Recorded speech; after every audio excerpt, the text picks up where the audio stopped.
Hello everyone, today we're taking a look at the Bat78 from SPC Maker. We have an all-in-one board that serves as your F411 flight controller and a 20 amp ESC. Right where you see that button is where our VTX is located, and that is power switchable from 25 milliwatts to 400 milliwatts. It runs 1103 8000 kV motors on 40mm quad blade gem fan props, Run Cam Nano 2 for your FPV camera, rubber bands to hold your battery on this foam pad. Connectors are used for the motor to the flight controller connection. We have an LED and a buzzer. This is the FR Sky version, so this one has an XM Plus located right here underneath the base plate. It also comes with an extra set of props, a couple extra foam pads, a couple of extra rubber bands, some extra screws, and yes, there are stickers in that bag. Comes with a USB cable. Actually comes with a quite large wiring map for your flight controller, and of course the obligatory manual on your receiver. Motor post to motor post, I'm getting 78.5 millimeters. It weighs just over 53 grams. I flew it primarily on this G&B 350 milliamp 3s battery, which brings the weight to 80.25 grams. Relatively calm day of flying here, but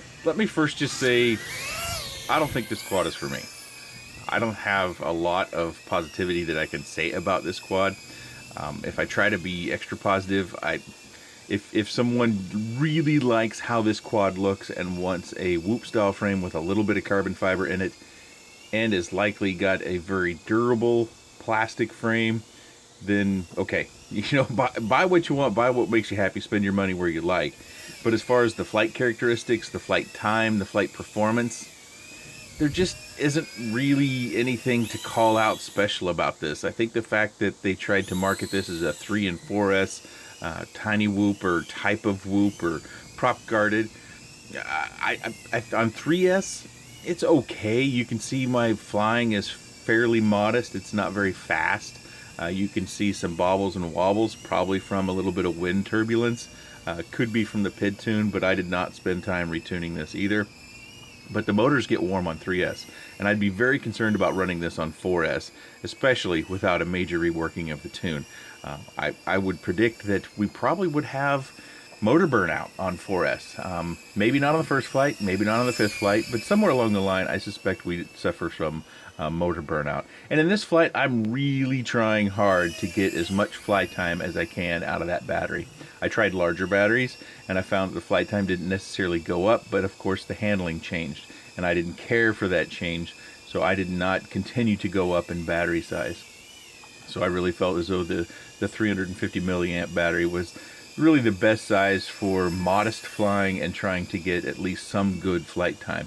We're going to see a total flight time of about 3 minutes. You're going to see me come into the table here as we get closer to that marker and land and see the battery recovery and then go back out.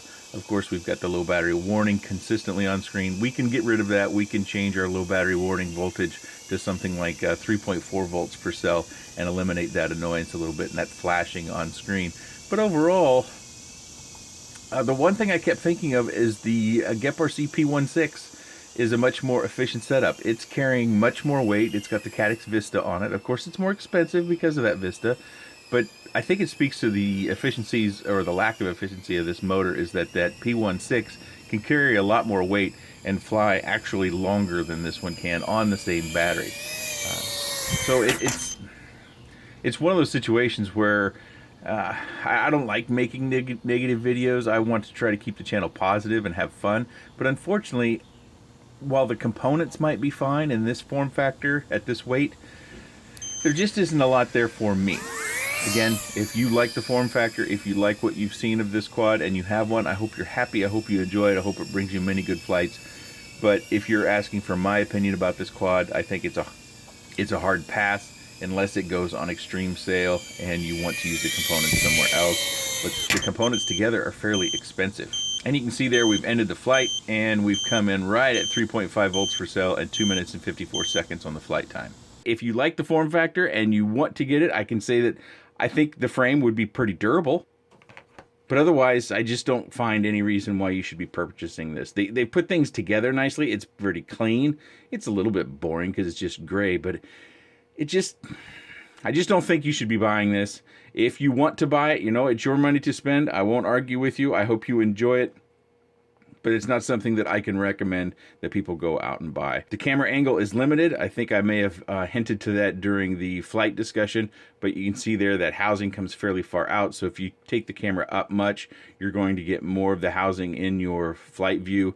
And then really you're going to see the camera housing, I think, at just about all but the very flattest of angles. This isn't something you're going to want to fly aggressively because well, the battery just won't last that long. You could put a bigger battery on there, and I went up to 530 milliwatts on a 3S battery to try to get more flight time out of it, and I found that the flight time actually started to decrease once I got much over 450 milliamps. So, you know, you've only got 40 millimeter props.